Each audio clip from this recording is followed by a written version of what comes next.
রেজে হে খে সবাই, লক্ষ লক্ষ আলেম সবাই, কেউ একদিনও জিজ্ঞাসা করলো না এত বড় ভুল কিভাবে পড়ছি।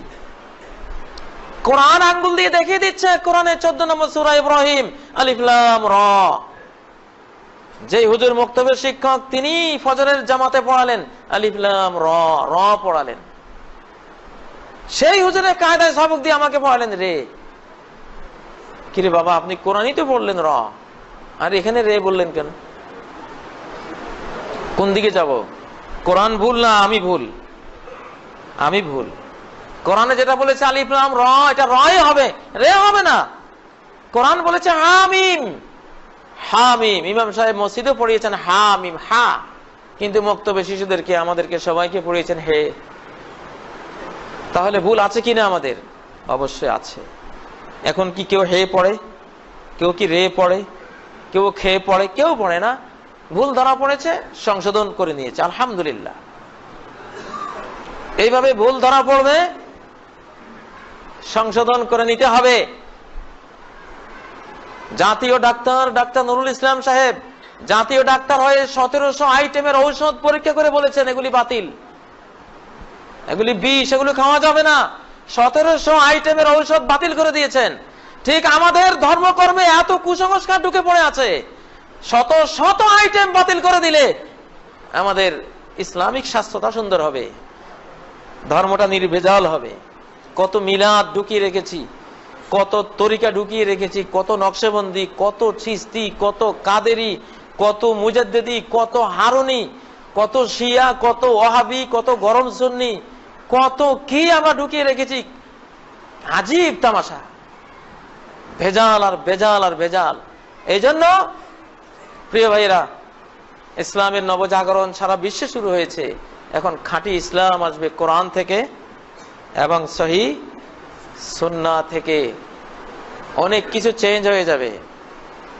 কিছু পরিবর্তন দেখলে মনে করবেন না যে এটা কি করলো, হয়তো এটাই ঠিক ছিল, এটাই ঠিক আছে, কিন্তু আমাদের দেশে প্রচার পায়নি। আজ থেকে 50 বছর আগে গ্যাস নামে একটা পদার্থ আছে, আমরা কেউ জানতাম না। বাংলার জমিনের নিচে হাজার হাজার কোটি ডলারের গ্যাস পড়ে আছে, কোটি কোটি গাড়ি চলবে, স্বপ্নেও কেউ দেখি নেই। কিন্তু জিনিসটা ছিল, আছে। এখন তুলতে পেরেছি, আলহামদুলিল্লাহ, তুলেছি, ব্যবহারও করছি। এখন যদি গ্যাস দেখে কেউ বলে আমার বাপ চাচারা চলে গেছে গ্যাস ছাড়া, কখনো কোনোদিন গ্যাস দিয়ে গাড়ি চালাতে দেখি নেই। কোত্থেকে তুমি এটা নিয়ে আসছো? এটা আমি বিশ্বাস করি না, এটা বাদ দাও। আরে ভাই, গ্যাস ছিল তো, শত শত বছর থেকে এটা ছিল, আমরা আবিষ্কার করতে পারিনি। ইসলামে অনেক জিনিস আছে। নামাজের মধ্যে দেখবেন আজকে মসজিদে অনেকে আমিন জোরে বলেন, এটা খনির মধ্যে ছিল, আমরা টের পাইনি। এখন খনি থেকে আহরণ করে আনা হয়েছে, টাটকা জিনিস। আমল করো। আল্লাহ রাসূল মুহাম্মদ সাল্লাল্লাহু আলাইহি সাল্লাম সম্বন্ধে সহিহ হাদিসে এসেছে, ইজা ফারাগা মিন গায়রিল মাগদুবি আলাইহিম ওয়ালাদ-দাল্লিন ক্বালা আমিন ওয়া রাফা বিহা সাওতা। আল্লাহ রাসূল সাল্লাল্লাহু আলাইহি সাল্লাম নিজে ইমামতি করার সময় যখন ওয়ালাদ-দাল্লিন পর্যন্ত পড়তেন, তখন আমিন বলতেন, ওয়া রাফা বিহা সাওতাহু, তার আওয়াজকে সুউচ্চ করতেন, সবাই শুনতে পেত। এবং পেছনে সবাই আমিন বলতো, যেটা মক্কার বাইতুল্লাহতে, কাবাতে, যে কাবার দিকে ফিরে সবাই নামাজ পড়েন, সেই কাবাতে এই আমিন জোরে আছে কিনা? অবশ্যই আছে। এবং এটাই দলিলে আছে, এটাই 62 সালের রেকর্ডে আছে, সিএস রেকর্ড, আরএস রেকর্ড, ডাড্ডা, কবলা, সব রেকর্ড পত্র এটার পক্ষে। আপনি যদি বলেন যে বাবারে আমার বাপসা ছাড়া করে নাই, ওনারা টের পান নাই, আমি তো টের পাই নাই। আমি কাজী ইব্রাহিমও তো আমার ছাত্র জীবনে জোরে বলতাম না, আমার ওস্তাদরাও জানতো না, আমিও জানতাম না। এখন আমার বাপসা ছাড়া গরু গাড়িতে করে হাট বাজার করেছে, সেজন্য আমি কি বলবো, এখন প্রাইভেট কার, জিপ, এগুলি ভালো না। আমার বাপসা ছাড়া কেউ এগুলি ব্যবহার করেন নাই। অতএব যেই গরু গাড়িতে আমার বাবা জীবন কাটিয়ে কবরে চলে গেছেন, আমার পিতামহ যে জীবন কাটিয়েছেন, সেই ঐতিহ্যবাহী ঐতিহাসিক গরুর গাড়ি দিয়েই আমি ঢাকা থেকে সিলেট আসবো, মাহফিলে অংশগ্রহণ করব। এই যদি আমি গরু গাড়িতে চড়ে রওনা দেই, আলহামদুলিল্লাহ মাসখানিক লাগবে আমার সিলেট পৌঁছতে।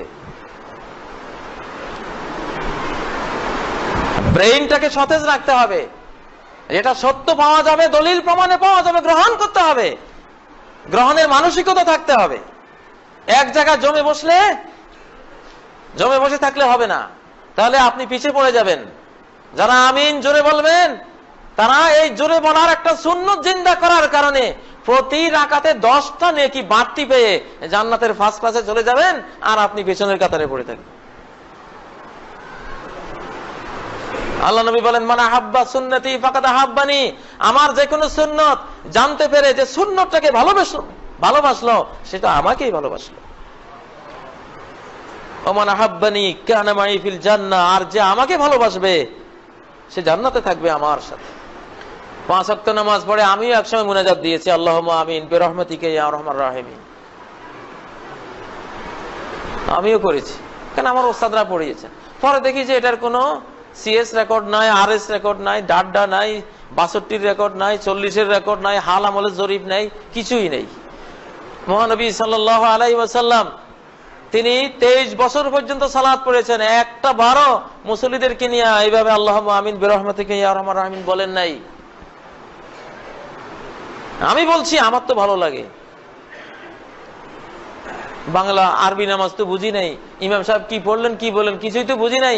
এখন যে ইমাম সাহেব বলছেন রব্বুল আলামিন আমার মা বাবাকে ক্ষমা করে দাও, আমার দাদা দাদিকে মাফ করে দাও, সবার আসরের নামাজ কবুল করে নাও, জিন্দেগির সব গুনাহ খাতা ক্ষমা করে দাও। আহা কি ভালো কথা, মায়ের ভাষায় বলতেছে, আপনার কাছে ভালো লাগতেছে। আচ্ছা এই হুজুর কেন মুনাজাতের বিরুদ্ধে লাগলো? হুজুরের কি কোনো কাজ নাই? এত ভালো কথা বলতেছে ইমাম সাহেব, তারপরও কেন এই মুনাজাতের বিরুদ্ধে কথা? কেমন ভালো লাগে তো। ইঁদুর মারার যে বিষটা দেওয়া হয়, শুধু বিষটা দিলে কোনো ইঁদুরের বাচ্চাও খাবে না সেটা। এই জন্য সাথে বিস্কুটের গুঁড়া, শুটকির গুঁড়া, সাথে কিছু গুড়, নারিকেল, লবণীয় অনেক কিছু থাকে।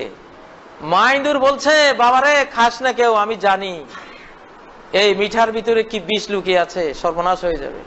বাচ্চারা কয় তুই বুঝিস না মা, তুই অতীতের আগের যুগের ধ্যান ধারণাওয়ালা। কত সুন্দর শুটকির বাঁশ, কি সুন্দর বিস্কুট, আধুনিক বিস্কুট, সল্টেস্টও আছে আবার মিষ্টিও আছে, নারিকেলও আছে দেখা যায়।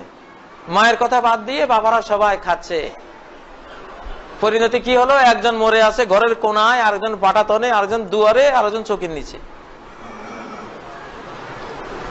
বিজ্ঞানীদের মহলে একটা বিষ আছে, এই বিষের স্বাদটা কেমন বিজ্ঞানীরা কেউ এটা জিহ্বায় দিয়ে বলে যাওয়ার সুযোগটা পায় নাই, এত মারাত্মক বিষ। স্বাদ টেস্ট করার জন্য জিহ্বায় দিয়া এটা বলতে পারে নাই যে এটা এই স্বাদ, বলার আগেই মরে গেছে।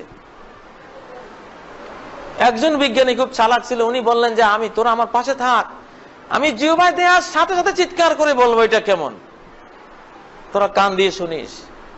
উনি বিষটা মুখে দিয়ে চিৎকার দিলেন সুইট, মানে স্বাদটা হলো মিঠা, সুইট পর্যন্তই উনি ওনার মৌত হয়ে গেছে, আর বলতে পারে না কিছু। মিঠা লাগলে যে ভালো হবে এমনটা না, মনে রাখবেন সুন্নত তরিকা মতো টয়লেটে গেলেও আপনি সওয়াব পাবেন। নবীর তরিকা অনুসারে বাথরুমে ঢুকেছেন বাম পা দিয়ে, তার আগে নবীর তরিকায় দোয়াটা পড়ে নিয়েছেন আল্লাহুম্মা ইন্নী আউযু বিকা মিনাল খুবুসি ওয়াল খাবাইস। আবার ভিতরে ঢুকে কিবলামুখী হন নাই, কিবলাকে পিছু দেন নাই। হ্যাঁ, সেখানে সুন্নত তরিকায় সবকিছু করে পবিত্র হয়ে বেরিয়ে আসছেন, বিরাট একটা সওয়াবের কাজ করেছে। সুন্নত মতো বাথরুম সারলেও বিরাট সওয়াব আছে।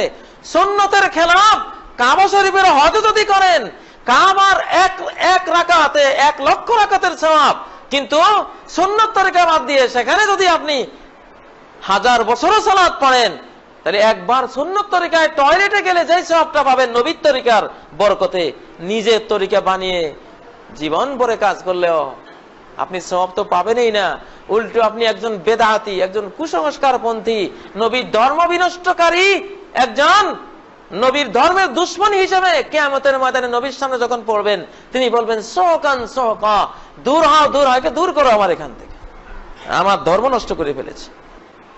ইহুদি ধর্মটা পুরা নষ্ট হয়েছে কেমনে? ইহুদি ধর্মের পণ্ডিতরা, ইহুদি আলেমরা, যত আলেম যত পণ্ডিত, প্রত্যেকে নতুন নতুন জিনিস আবিষ্কার করেছে, নিত্য নতুন জিনিস দিয়েছে। দিতে দিতে মুসা আলাইহিস সালামের অরিজিনাল ধর্মটাই শেষ। নিজেদের মন গড়া যত অনুষ্ঠান কুসংস্কার এগুলি আমল করে ইহুদিরা এখন পুরা জাতি জাহান্নামী। সেই কাজটা করেছে খ্রিস্টানরাও। ঈসা আলাইহিস সালামের ধর্ম পুরো বিকৃত করে ফেলেছে। আপনার কাছে একটা ভালো লাগছে, এটা করলে অসুবিধা কি? আল্লাহর নাম তো আছে, নবীর নামও তো আছে, অতএব আপনি একটা করলেন। আমার কাছে একটা ভালো লাগলো, আমিও একটা আবিষ্কার করলাম। ওনার কাছে একটা ভালো লেগেছে, উনিও আরেকটা আবিষ্কার করেছেন। এইভাবে নিত্য নতুন বেদাত আবিষ্কার করতে করতে ঈসা আলাইহিস সালামের পুরো ধর্ম খ্রিস্টানরা বরবাদ করে দিয়ে পুরা খ্রিস্টান জাতি, 200 কোটি খ্রিস্টান জাতি এখন জাহান্নামের পথে। কিন্তু এই মুসলিম জাতি জাহান্নামের পথে যাবে না কোনোদিন। পুরো মুসলিম জাতি কোনোদিন জাহান্নামী হবে না ইনশাআল্লাহ। কেন হবে না? মুসলিম জাতিতেও ভালো লাগে, এটা করতে তো ভালোই লাগে, সমস্যা কি? হুজুর কেন বিরোধিতা করে? এই কথায় অকুতোভয় একদল আলেম বিশ্বাস করবে না। ওরা চাইবে দলিল দাও, তোমার ভালো লাগা না লাগার উপরে ইসলাম নির্ভর করে না। গোবরে পোকার কাছে তো গোবর খুবই ভালো লাগে। গোবরী পোকার কাছে গোবরের মতো সুস্বাদু জিনিস পৃথিবীতে নাই। গোবরী পোকাকে যদি ধরে এনে বিরিয়ানির ভিতরে ডুবিয়ে দেন, গোবরের পোকা বলবে, আহা, আমার সুস্বাদু গোবর কই, কোথায় নিয়ে আসলা? জীবন তো মরে গেলাম, শেষ হয়ে গেলাম। মানুষের রুচি দিয়ে কোনো ভালো মন্দ বোঝা উচিত নয়। ভালো মন্দ বুঝতে হবে দলিল দিয়ে, প্রমাণ দিয়ে, কোরআন দিয়ে, সুন্নাহ দিয়ে। প্রিয় ভাইরা, এই কথাগুলি বাংলাদেশে খুব জরুরি। এই জন্য যেখানেই কোনো জিনিস আমল করছেন একটু খতিয়ে দেখবেন, একটু দলিল প্রমাণ দিয়ে ঘেটে দেখবেন। এখন ইন্টারনেট আছে, আমার পকেটেও একটা ইন্টারনেট আছে আলহামদুলিল্লাহ। এখানে হাজার হাজার কিতাব, আমি পুরো একটা লাইব্রেরি নিয়ে পকেটে ঢুকিয়ে রাখছি আমার আইপ্যাডের মধ্যে। আপনি ইংলিশ লাইব্রেরিটা এখানে ইনস্টল করুন, পুরো মাকতাবা শামিলায় আইপ্যাডের মধ্যে। আপনি দলিল চান, কত হাজার নেবেন, নামাজের পরে আমার সাথে দেখা করেন। আপনার প্রত্যেক ঘরে এরকম একটা লাইব্রেরি, ইলেকট্রনিক্স লাইব্রেরি আপনি পকেটে রাখতেই পারেন। কোন হিংসা বিদ্বেষের কোনো প্রয়োজন নাই। এটা জ্ঞানের, নলেজের যুগ। আপনি সব বের করে আনবেন, যে এখানে আছে, ক্লিক করলে আপনি পেয়ে যাচ্ছেন হাজার হাজার দলিল। প্রিয় ভাইয়েরা, এটা হলো এমন কথা যে কথা দিয়ে আপনি উপকৃত হবেন। আপনি দলিলের উপরে চললে আপনার জান্নাতের রাস্তাটা সহজ হয়ে যাবে ইনশাআল্লাহ। আপনি জাহান্নাম থেকে বেঁচে যাবেন। যুগে যুগে ওলামায়ে কেরাম আসবে, ভুলগুলি সংশোধন করবে। যেমন ভূমি জরিপকারী অফিসাররা কয়েক বছর পরে পরে আসে, ব্যবহার করতে করতে আইল ঠিক থাকে না, জরিপ করে আবার ঠিক করে দিতে হয়। ওলামায়ে কেরামের এমন দায়িত্ব আছে। আমি বহু জিনিস নিজের বর্জন করেছি। আমিও মস্ত বড় একজন হানাফি ইমাম আলহামদুলিল্লাহ। আমি 27 বছর, 27 নয় 30 বছর আমি বুখারী পড়াই, সহিহ মুসলিম পড়াই, তিরমিজি, নাসাই, 4টা কিতাব আমি নিজে পড়াই।